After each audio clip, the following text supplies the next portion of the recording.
Hi, I'm Tim Gideon with PC Magazine in San Francisco at the launch of Apple's tablet, the iPad.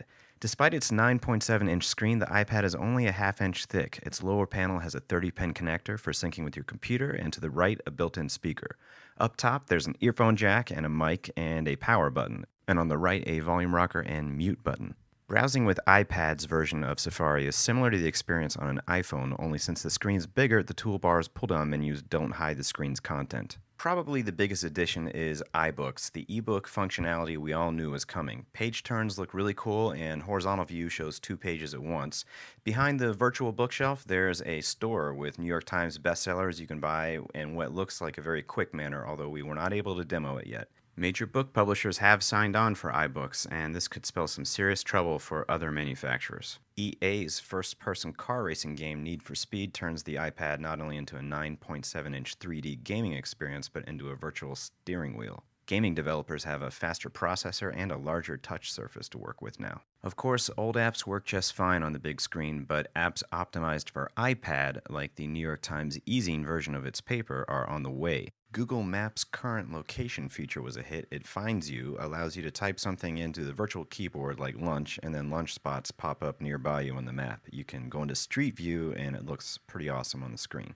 The photo experience is best for Apple computer owners. It syncs with their iPhoto library. You can search by events, faces, places, or albums.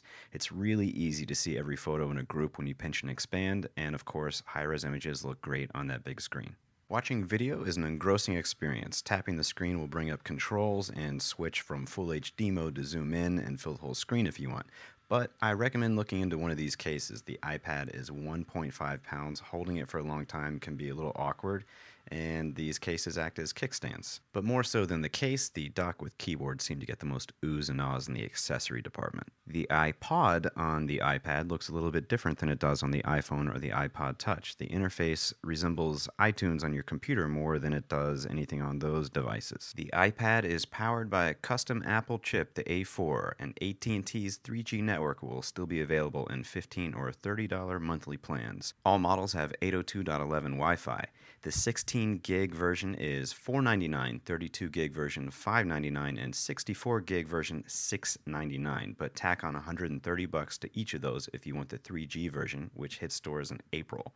The Wi-Fi only iPad should be here in March. I'm Tim Gideon for PC Mag. Come back to us in the coming weeks for a full review.